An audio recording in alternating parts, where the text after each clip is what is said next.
Bonjour à tous et bienvenue pour ce premier numéro consacré à une personnalité hors du commun, la Sainte de Blain, comme on la surnomme à son époque. Nous allons aujourd'hui parler de Marie-Julie Jahenny dans ce numéro et puis dans d'autres vidéos à suivre. Nous allons faire sa connaissance avec cette mystique du 19e siècle, née en 1850 et décédée au 20e siècle, en 1941 précisément. L'idée principale de cette vidéo est de se plonger non seulement dans sa vie, découvrir donc quelle était sa mission, sa vocation, mais aussi également de parcourir ensemble tout ce qu'elle nous a laissé, c'est-à-dire tout ce qu'elle a reçu de la part du ciel, du Seigneur, de la Vierge Marie, mais aussi de la part de beaucoup de saints du ciel, au cours d'extase qu'elle a eu tout au long de sa vie à partir de l'âge de 23 ans. À l'heure où l'actualité s'accélère et que le monde actuel est en souffrance, en perte de repères, eh bien on en est arrivé à se dire finalement, est-ce que nous ne sommes pas arrivés à cette étape dite de la fin des temps, dont il est question également dans la Bible, dans la parole de Dieu. La fin des temps, il en est également question lors d'apparitions de la Vierge Marie, bien souvent, comme par exemple Fatima au Portugal, Garabandal en Espagne, à la Sellette en France, et puis dans d'autres lieux. Pour en parler, eh bien rien de mieux que de venir sur les lieux mêmes où a vécu Marie-Julie Jahenny, à Blain, précisément, en Loire-Atlantique. Bonjour Isabelle, vous avez consacré une bonne partie de votre vie, cela fait donc plus de 20 ans que vous êtes au service du sanctuaire, qui est la mission de faire découvrir Marie-Julie Jahenny. Alors tout d'abord, première question, qui était-elle ? Bonjour. Marie-Julie donc était une simple paysanne qui a passé sa vie à Blain. Marie-Julie donc est née le 12 février 1850 à Blain, dans un lieu-dit qui s'appelait Coyot, et elle est arrivée à la Fraudée, elle avait à peu près 2 ans, et elle est restée là jusqu'à sa mort. Elle a vécu pendant 91 ans, elle n'a jamais quitté Blain. Voilà.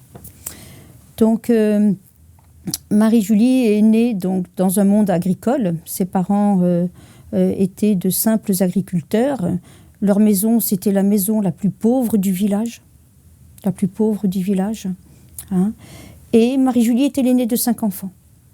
Il y a eu Marie-Julie, il y a eu Charles, une petite Rose, Angèle et Jeanne. Voilà. Angèle a eu un rôle important dans la vie de Marie-Julie, nous en reparlerons. Et puis Jeanne, qui est la seule de la famille qui se soit mariée. Voilà. Donc, Marie-Julie va avoir une enfance toute simple, mais c'est vrai qu'on voyait bien que c'était une enfant un peu hors norme, si je puis dire. Voilà. Toute petite, elle était attirée, je dirais, par des sacrifices. Comme ils étaient très pauvres, eh bien, sa première poupée, sa première statue, en fait, sa Sainte Vierge, eh bien, c'était sa poupée. Voilà. Et sa première croix, en fait, elle l'avait fabriquée elle-même avec 2 bouts de bâton. Voilà. Toute petite, elle avait, je dirais, l'esprit d'oraison. Hein, elle allait facilement dans le jardin, dans la nature. Et son grand bonheur, c'était de fabriquer des petits autels à Jésus et à Marie. Donc voilà. Il y avait déjà, en fait, une prédisposition, j'ai envie de dire. C'était quelqu'un déjà, très jeune, qui était très spirituel. Oui. Elle était marquée, je dirais, comme tous ses enfants, quoi. Hein, c'était, voilà. Ils étaient imprégnés, je dirais, ils étaient marqués dans leur âme, en fait, déjà par cette vie à laquelle le Seigneur les appelait. Hein, voilà. Elle avait toute petite l'esprit d'oraison. Hein. Voilà. Donc, Marie-Julie va avoir une enfance toute simple. Ses parents vont l'envoyer à l'école. Elle n'ira à l'école que pendant 6 mois pour juste apprendre les rudiments de l'écriture et de la lecture, pour pouvoir apprendre son catéchisme et faire sa première communion. Donc, juste 6 mois d'école. Voilà. Et puis, tout ça pourquoi, quand on parlera des prophéties, on verra tout simplement que Marie-Julie, n'ayant jamais quitté Blain, n'ayant que 6 mois d'école, bien évidemment, c'est pas elle qui a pu inventer tout ce qu'elle nous a transmis. Voilà. Tout cela venait du ciel. Donc, une enfance toute simple. Hein. Les années vont passer, elle va apprendre le métier de couturière, ce qui pour elle est un grand bonheur, puisqu'elle part à travers les chemins de terre. Elle va jusqu'à l'église de Blain, elle passe par l'église, Et puis, elle va à son travail de couturière. Excusez-moi, j'ai manqué une étape importante, c'est qu'elle avait donc 6 mois d'école et elle a fait sa première communion vers l'âge de 10 ans. Et dès le jour de sa première communion, elle savait qu'elle deviendrait l'épouse de Jésus. Voilà. Donc sa première communion vers l'âge de 10 ans. En fait, elle l'a reçue dans son cœur. Comment ça s'est passé ? Elle avait écrit une prière, un petit mot à Jésus, je dirais. Elle avait écrit une prière à Jésus en lui disant qu'elle deviendrait son épouse. Voilà, qu'elle le prenait pour époux. Voilà, oui, le jour de sa première communion. Hein ? Elle était donc vraiment attirée, c'était une âme, je dirais, attirée par Jésus. Et c'est pour ça que des années plus tard, elle pouvait dire à Jésus, au cours d'extase, elle pouvait lui dire « Je ne vous ai jamais rien refusé. Donc, vous ne pouvez rien me refuser. » Voilà. Donc voilà, première communion vers l'âge de 10 ans. Les années vont passer. Elle apprend donc son métier de couturière. Elle part tous les jours sur Blain. Et puis, le 6 janvier 1873, Marie-Julie est à l'église et elle est obligée de rentrer de s'aliter. Elle est très mal, on pense qu'elle va mourir. Elle reçoit les derniers sacrements. Et dans son coma, elle voit la Sainte Vierge. Première apparition de la Sainte Vierge. Première apparition officielle, si je puis dire, puisqu'elle en parle. Voilà.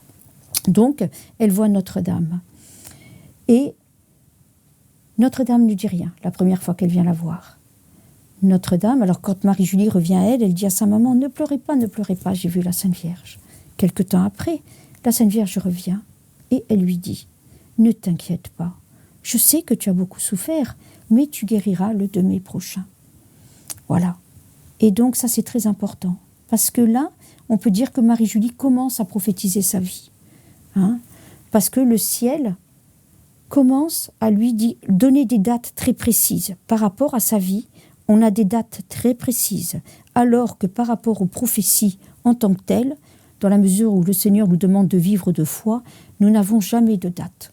Nous avons, parfois, elle peut parler d'années, mais on n'a pas de jour, on n'a pas de mois. Voilà, on n'a pas une date précise en tant que telle. Voilà. Alors que par rapport à sa vie, le ciel a toujours donné des dates très précises pour que justement, le jour J, voilà, quand l'événement annoncé devait se réaliser, il y avait donc des témoins, dont bien évidemment des prêtres qui étaient là et qui pouvaient dire oui, ce qu'elle avait annoncé il y a 3 mois, 6 mois, peu importe, se réalisait bien ce jour-là. Donc concrètement, elle reçoit déjà des manifestations, j'ai envie de dire, extraordinaires, oui, surnaturelles de la part du ciel, où les choses sont données de manière bien précise. Tout à fait, oui, tout à fait. Et donc, la Sainte Vierge, là, la deuxième fois où elle vient voir Marie-Julie, elle lui annonce sa guérison pour le 2 mai 1873. Dans l'intervalle, Notre-Dame va revenir et elle lui demande si elle accepte tout simplement de porter les plaies de notre Seigneur. Et Marie-Julie va accepter. Et la stigmatisation va commencer avant même qu'elle ne soit guérie. Elle avait tout. Quand je dis tout, elle avait tout. C'est-à-dire qu'elle avait les plaies des mains, les plaies des pieds, la plaie du côté, la plaie de l'épaule gauche, la couronne d'épines, toutes les traces de la flagellation. Hein? Sur elle, il y avait inscrit au croux, vous savez, Marie Immaculée, triomphe de la Sainte Église, délivrance du Saint-Père, que la Sainte Vierge avait écrit sur elle.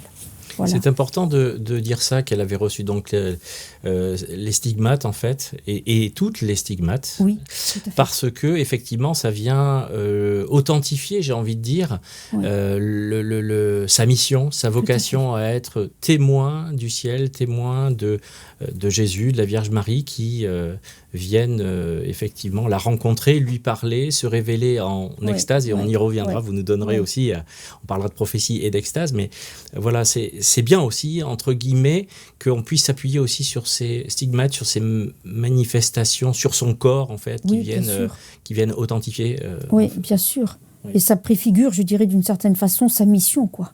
Hein, puisque le Seigneur lui a dit, ta mission sera de prier et de souffrir. Et on voit bien que par ces stigmates, eh ben, elle souffrait, quoi, en fait. Surtout quand on voit qu'elle avait toutes les traces de la flagellation, quoi. Hein, toutes les traces de la flagellation. Voilà. Donc, le Seigneur... Et donc, la stigmatisation s'est déroulée en plusieurs temps. Voilà. Hein. Mais donc, elle avait... tous les stigmates, il y avait même... On voyait même sur des images, on voit même la corde avec laquelle ils avaient tiré Jésus. Au niveau du cou, on voit la trace de la corde avec laquelle ils avaient tiré Jésus. Donc on peut dire qu'elle était vraiment une copie, je dirais, de Jésus en sang, quoi. Voilà. Marie-Julie a vécu toute la passion, et ça pendant 68 ans. Voilà, pendant 68 ans. Tous les jours. Voilà. Donc c'est à 23 ans. Elle a été stigmatisée à 23 ans, à l'âge de 23 ans. jusqu'à sa mort, quoi. Elle est morte en 91 ans, et on peut dire que, oui, elle a souffert. Alors bien sûr, il y avait le chemin de croix du vendredi, où plus particulièrement elle suivait Jésus au cours de sa passion, mais les stigmates étaient là au quotidien, quoi. Voilà, les stigmates étaient là au quotidien. Et 23 ans, donc c'est aussi le début, je crois, des fameuses prophéties. Tout à fait, tout à fait. Qui vont être données tout au long de sa vie. Voilà, oui, tout à fait. Oui. Puisque, oui, on peut dire donc sa mission, le Seigneur lui avait bien dit que sa mission, c'était l'Église, la France, la conversion des pécheurs, le manque de confiance que nous aurons pendant les jours de tribulation, voilà, et pour le futur sanctuaire qu'il y aura ici. Voilà. Donc voilà sa mission. 68 ans. Voilà. Donc, par rapport aux prophéties, déjà, oui, prophétie, ça veut dire annoncer l'avenir, en fait. Ça veut dire annoncer l'avenir. Voilà. Mais, annoncer l'avenir, Marie-Julie n'avait que 6 mois d'école. Dans sa vie de tous les jours, elle parlait le patois. Dans sa vie de tous les jours. Et chose extraordinaire, c'était qu'au cours des extases, en fait, quand on lit, on voit bien que c'est un français abordable à tout le monde, en fait. Un français que tout le monde pouvait comprendre. Et Marie-Julie était prophète dans le sens où elle annonçait l'avenir. Mais Marie-Julie, elle ne faisait que, en fait, décrire ce qu'elle voyait. Quand elle était en extase, elle était reliée au ciel. Elle ne faisait que décrire ce qu'elle voyait, où elle répétait ce que lui disait le Seigneur ou la Sainte Vierge, voire même un saint, puisqu'elle a eu des colloques, des entretiens avec plus de 200 saints. Voilà. Et donc Marie-Julie, c'était qu'un instrument, comme lui disait Jésus. Il lui disait « Tu es mon ami ». Voilà. Tu es mon ami, c'est-à-dire tu es qu'une passoire par laquelle passent mes paroles, par laquelle passent les grâces du ciel. Voilà. Marie-Julie n'était qu'un ami. Et comme elle parlait le patois, quand Jésus lui avait dit qu'elle était son amie, elle lui avait dit, elle était toute contente, elle disait « Oh, je suis le couloué de Jésus ». Je suis le couloué de Jésus. Elle parlait le patois dans sa vie de tous les jours. Voilà. Et alors ça, c'est quelque chose... Pardon. Vous parlez de prophétie. On connaît donc les prophètes dans la Bible. Oui, voilà, il y en a de nombreux qui annoncent le règne de Dieu. Oui. Est-ce qu'il en est de même dans la vocation de Marie-Julie à être prophète un petit peu, puisqu'on parle de prophétie? Oui. Est-ce que c'est effectivement, comme vous dites, annoncer peut-être les choses, et notamment peut-être en insistant sur la conversion? Tout ce qu'elle annonce, ça n'a pas pour but de révéler l'avenir pour simplement révéler l'avenir, mais un avenir au conditionnel, j'ai envie de dire, puisque tout de suite après, on entend, et le message est clair, que l'homme doit se convertir, doit redevenir meilleur qu'il n'est. C'est ça aussi être prophète, comme Marie-Julie? Tout à fait. Parce que je dirais que dans Marie-Julie, si vous voulez, la partie... d'extase spirituelle, mystique, est supérieure, moi je dis, à la partie prophétique. Parce que c'est sûr qu'elle a donné, il y a eu de nombreuses extases prophétiques, mais à côté de ça, il y a justement des extases où elle va parler du purgatoire, elle va parler des péchés, elle va parler des... elle appelle à la conversion de toute façon. Et quel est l'intérêt d'avoir une prophétie si derrière il n'y a pas un message, je dirais, spirituel, quoi. Parce que le but c'est c'est d'aller de monter, quoi, de monter vers le ciel. Le but c'est ça. C'est pas de décrire de décrire ces événements, si vous voulez. Derrière il y a un message spirituel, mais qui est 10 000 fois plus important que ces fameux événements dont beaucoup de monde parle, si vous voulez. Voilà. c'est cette vie spirituelle à laquelle dont elle a été un modèle, si je puis dire, puisqu'elle a été l'image de Jésus à tous les niveaux. Hein, elle a été la reproduction, si je puis dire, de Jésus en croix. Hein, et derrière, il y a tout ce message spirituel qui est 10 000 fois plus important que ces prophéties. Voilà, bien sûr, elle ne nous les a pas données pour rien. C'est pas pour qu'on les mette sous le boisseau. Mais derrière, il y a un amalgame, entre guillemets, enfin un amalgame, le terme n'est pas exact, mais ce que je veux dire, c'est que dans toutes les extases, vous avez une partie spirituelle, si vous voulez. Voilà, il y a des plaintes de notre Seigneur, il y a des plaintes du ciel, voilà, il y a des plaintes, le ciel appelle à la conversion. Voilà, Marie-Julie nous parle du purgatoire, il faut voir comment elle décrit le purgatoire, elle allait même en enfer, vous voyez ce que je veux dire? Donc c'est toujours un appel à la conversion. Quel que soit, je dirais, le niveau de l'âme, voilà, elle appelle à la conversion. Donc parce qu'elle se fait canal, en fait, elle ne fait que relayer les demandes du Seigneur pour que l'homme se convertisse. Le terme canal est bien choisi, elle est qu'un instrument, elle est qu'un canal. Elle, c'était ça, c'était sa mission, voilà. Hein, c'était sa mission, ramener les âmes. Déjà, elle a été, ça a été une partie de sa mission, je dirais, même de sa grande mission, parce que ça a été justement de sauver les âmes, voilà, hein, de sauver les âmes. On a parlé de prophétie, mais j'aimerais aussi qu'on revienne sur le terme d'extase pour les personnes qui découvrent Marie-Julie. Voilà, de nombreux aussi mystiques ont eu des extases. Hein, comme on le disait à l'instant, ils ont été connectés, si on peut dire, au ciel directement. Oui, vous pouvez nous expliquer un peu en quelques mots, qu'est-ce qu'une extase ? Qu'est-ce qu'une extase ? C'est-à-dire que je dirais que son corps était là, Marie-Julie était là, son corps était là, mais sa tête était au ciel, son corps était là, mais elle n'était plus là, si vous voulez. Et donc, elle décrivait tout ce qu'elle voyait, elle répétait ce qu'on lui disait. Elle n'était plus là, quoi. Elle n'était plus... oui. Hein, elle était happée par le ciel, quoi. Et quand je dis happée par le ciel, c'est-à-dire que, si vous voulez, elle était reliée au ciel. Hein, c'était voilà, et elle se faisait à ce moment-là commissionnaire de celui qu'elle voyait, c'était soit Jésus, soit la Sainte Vierge, soit un saint. Elle se faisait l'instrument qui reliait, elle reliait le ciel à la terre, en fait. Voilà, elle était qu'un instrument. Hein? Autre signe important aussi de sa vie, c'est qu'elle s'est nourrie, matériellement parlant, j'entends, elle s'est nourrie aussi une bonne partie de sa vie avec la Sainte Eucharistie, c'est-à-dire qu'elle communiait au corps et au sang de Jésus, sans avoir une alimentation, je dirais, un peu à l'image de Marthe Robin, qui est une autre personnalité mystique, comme d'autres, du reste, qui ont connu aussi cette vocation qui est bien spécifique. Combien d'années, en fait, elle a vécu comme ça, en recevant uniquement, en fait? Alors ça, je vais être très franche avec vous, je ne voudrais pas dire de commettre d'impair par rapport aux dates. Ce que je peux dire, c'est qu'il y a eu 11 ans et demi de communion miraculeuse, c'est-à-dire où là, il y a eu 11 ans et demi de communion miraculeuse. C'est-à-dire que pendant 11 ans et demi, quand elle avait été privée des sacrements, voilà, on en reparlera, quand elle avait été privée des sacrements, c'est le Seigneur qui venait et qui lui portait la communion. Jésus tirait l'hostie de son cœur et Marie-Julie communiait au cœur de Jésus. Et ça, pendant 11 ans et demi. Voilà. Mais, alors, est-ce que c'est, à ce moment-là, je vais être franche, je ne veux pas dire d'ânerie, mais elle a eu 2 périodes de jeûne total. Quand je dis jeûne, c'est jeûne total. Elle ne prenait rien, pas même une goutte d'eau. Il y a eu une période qui a duré 6 mois et une période qui a duré un peu plus de 4 ans. Voilà. Voilà. Elle ne prenait rien. Voilà. C'est vraiment rien du tout. Toutes ses fonctions internes s'arrêtaient. Voilà.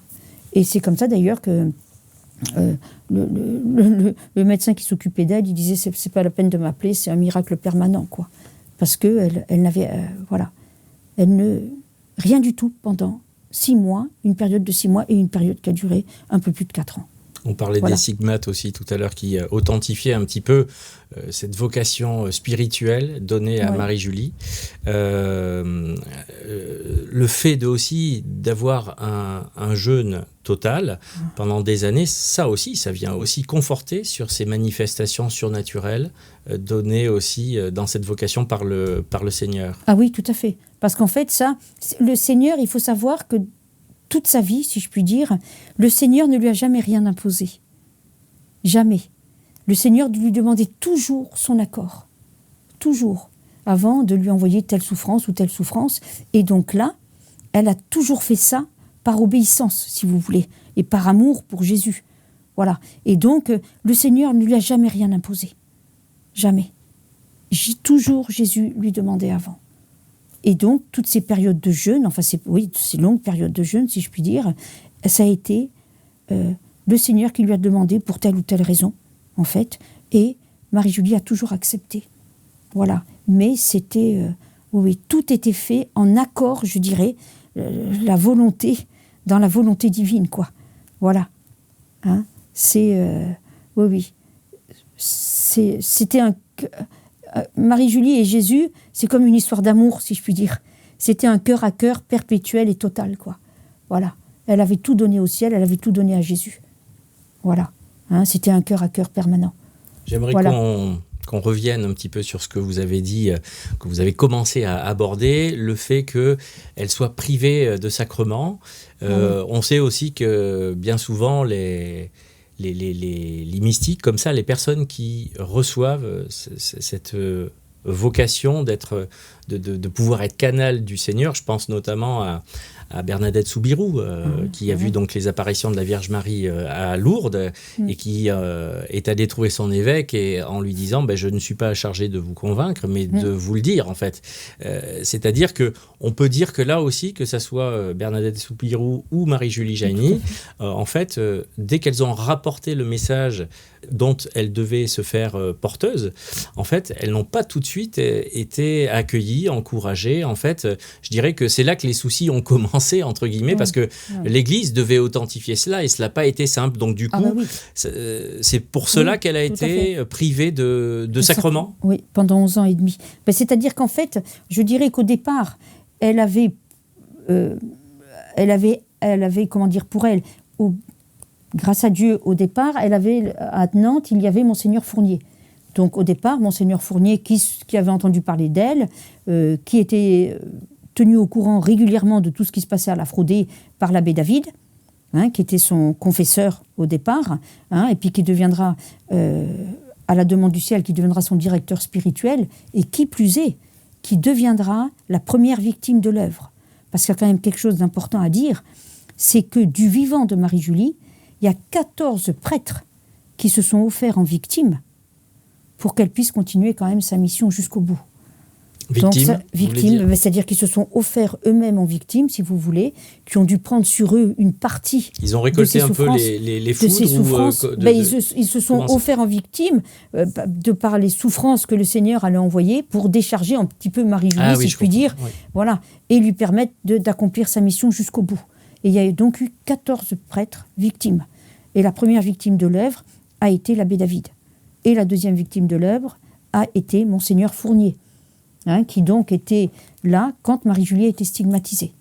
Alors, par rapport, je dirais, à l'évêque au moment de la stigmatisation, il a fait confirmer, Monseigneur Fournier a fait confirmer par un médecin. Donc, quand ce médecin a remis son énorme rapport, la conclusion est toute simple, on s'en rappelle facilement, il n'y a pas de fraude à la fraudée. Là, voilà, si vous voulez, Marie-Julie, on peut dire, a été, de son temps, de son vivant, a été reconnue par l'évêque du lieu, par l'évêque de Nantes. Voilà. Et Monseigneur Fournier, qui tenait informé, bien évidemment, le Vatican, au bout de quelques années, s'est rendu au Vatican. Et là, il a eu un entretien privé avec le pape Pie IX, qui lui a apporté tout son soutien. Mais alors, comment se fait-ce qu'elle ait été privée de sacrement ? Elle a été privée de sacrement parce que, donc, quand Monseigneur Fournier s'est rendu au Vatican, il est décédé à Rome. Il a eu cet entretien privé avec le pape Pie IX, puis il a eu une violente fièvre qui est arrivée, et en 2 jours, il est décédé à Rome. Et c'est en fait l'évêque qui a succédé à Monseigneur Fournier, Monseigneur Lecoq, qui, lui, l'a privé des sacrements. C'était sa décision. Il décidait, il partait du principe que Marie-Julie, c'était pas vrai. Bon, c'était son choix, son libre arbitre, voilà. Et c'est comme ça qu'il a privé Marie-Julie des sacrements pendant 11 ans et demi. Voilà. Donc, et d'ailleurs, quand Marie-Julie avait appris l'annonce de la mort de Monseigneur Fournier, elle avait vu la croix qui arrivait. Voilà, la croix arrivait et en effet, elle a été privée des sacrements pendant 11 ans et demi. Et qui plus est, l'abbé David avait été exilé. Son soutien, je dirais, spirituel devait partir. Monseigneur Lecoq avait exilé l'abbé David. Voilà. Donc, avec bien sûr pour ordre de ne plus revenir à la Fraudée, de ne pas avoir de contact avec Marie-Julie.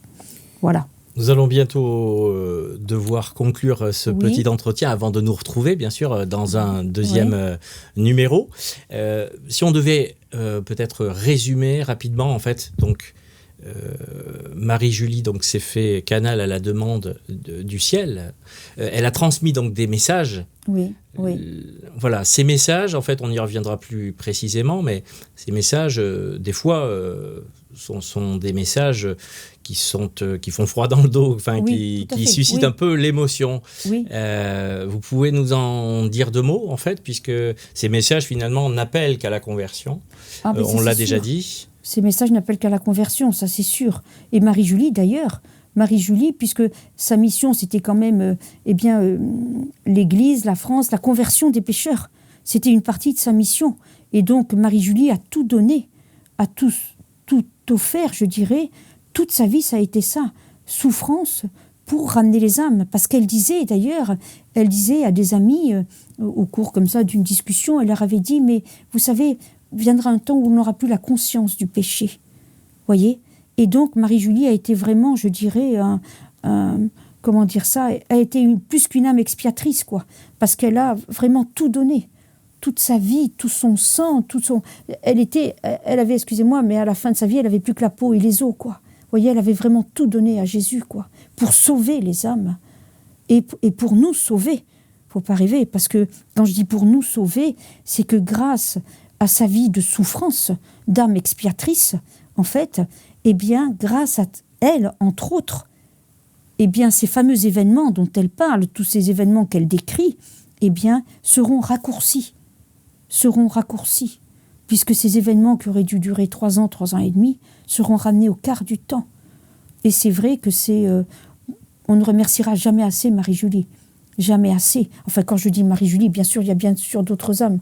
Vous parliez tout à l'heure de Marthe Robin, de toutes ces âmes, du Padre Pio, de Jeanne-Louise Ramonet à Kérésinène, de Claire Ferchaud à Loublanc, de toutes ces âmes privilégiées qui ont tout donné. Et tous ces événements dont parlent les uns ou les autres d'une façon ou d'une autre, tout corrobore. Et en fait, eux, leur vie, ça a été expier nos péchés, quoi. Voilà, et faire en sorte qu'on puisse un jour se retrouver là-haut. Voilà, parce que ça a été une vie, un martyr, je dirais. Mais un martyr d'amour, quoi. Puisque Marie-Julie, c'était l'amour. Voilà, mais comme toutes ces âmes, souvent. C'est l'amour qui les fait vibrer, l'amour de Jésus, l'amour et l'amour des âmes. Voilà.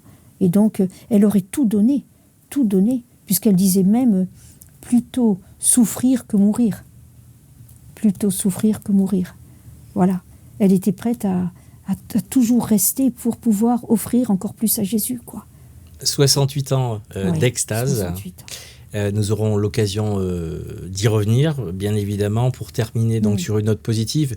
Si vous pouvez aussi peut-être nous repréciser un peu les choses quant à ce plan du Seigneur, ce plan parfait qui permettra des tribulations, on parle de purification aussi dans les messages de Marie-Julie Jahenny. En fait, le but, c'est de finalement arriver à pouvoir entrer dans ce plan parfait d'amour que le Seigneur a pour l'homme après cette période de tribulation, je pourrais dire, dont Marie-Julie parle souvent.